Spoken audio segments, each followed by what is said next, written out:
Detective Gomez gave Mr. Love an opportunity to comply with his requests.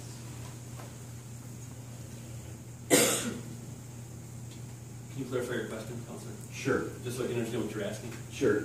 In general, I'm asking this. I'm not asking for specifics, but in your review of the videotape and the other documentations regarding the interrogation of Jaron Love, did you note whether Detective Gomez gave Mr. Love a chance to comply with any of his requests to sit, stand down, or stop resisting?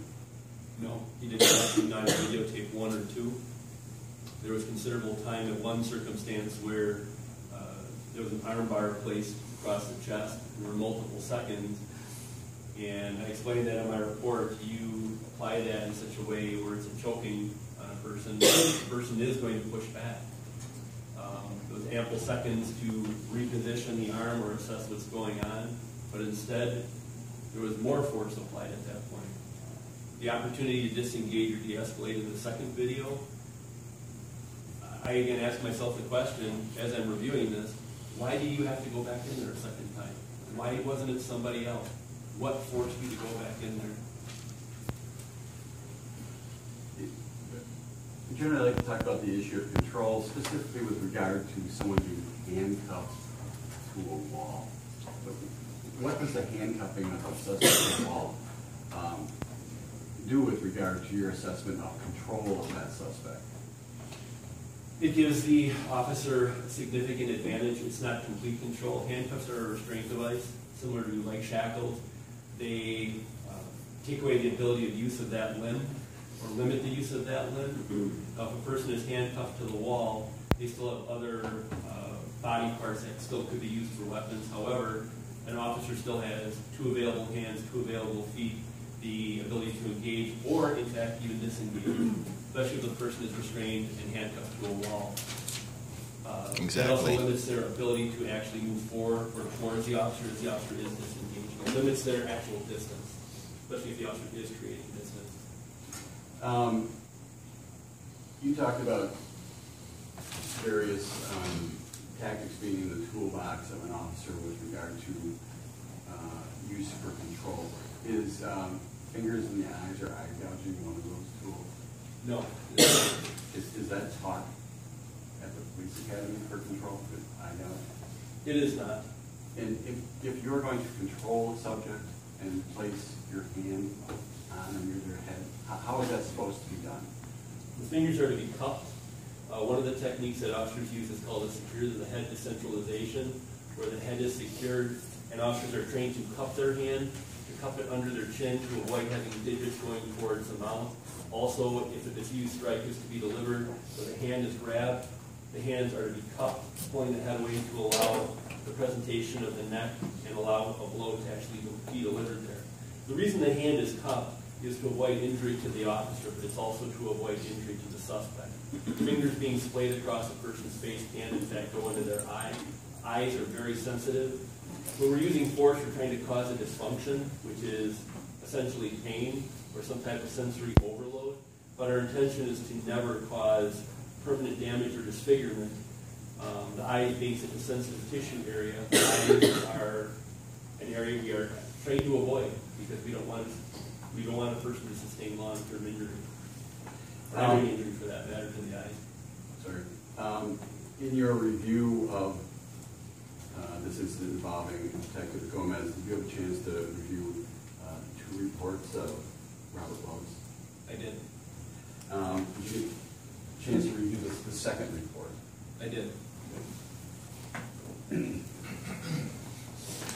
hand was marked as Exhibit 47. I believe that's the report of Robert Lowe's. The second report of Robert Lowe's. Focus your attention on initially with regard to Mr. Willis's report is on page 2 in his footnote 2. Could you just read that for us, please? Footnote 2. Gomez believed that he had closed the door, and it sounds like he did in the video. But the door turned out to be open, as Lieutenant Caballero noted in his interview with Internal Affairs. What is the importance of having the door to this interview room open with regard to your assessment of use of force in this particular case? When I originally authored my report, I made the assumption that the door was closed based off of the noise that I heard on the video. The fact that the door, and I didn't know this at the time that the door was open, even enforces or reinforces my opinion that it still allowed an avenue of disengagement for Detective Gomez. Explain that specifically. How does an open door to this interview room, which it appears Mr. Willis is acknowledging, provide an avenue for disengagement during this particular interrogation? Well, again, if the door is closed and the door is locked from the inside, may I stand? Yes. If an officer is disengaging backwards, hands are up. They have to reach back with their key and try and put their key into the hole, turn the key to get the door actually open. If the door is actually open, they can disengage, pull the door, and actually exit out without having to turn around or even fumble around to put the key into the lock of the door. So there was opportunities, Praying in your view, for Detective Gomez to not only disengage but actually remove himself from the situation. Yes. What I'd like to do now is have you view the videotapes in this particular instance. And if we have a screen up there, but I think if we turn off the lights down there, we can get that screen up there so you can see it clear. Full pace and with the sound. I know that the sound is also important to your assessment in this particular case, so I'm going to play it first and ask you some questions regarding the video. Okay.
I'm going to see if I can get some more volume to this. Sorry.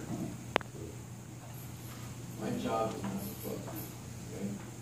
My job is not to send you to prison. My job is to get you to learn. No, just listen.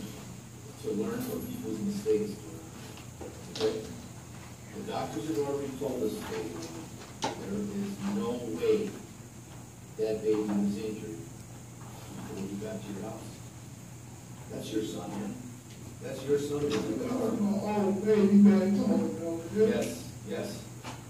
Yes, I do. Yes, we're accusing you of that. All right, let's stop talking to me, man. But Duran, if you want to go to court and sit in front of a jury like a Should have stopped in. we can do that.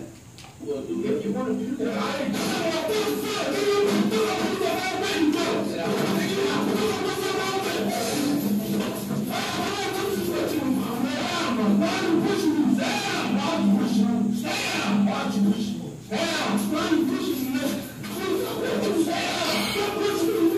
This bitch ass nigga.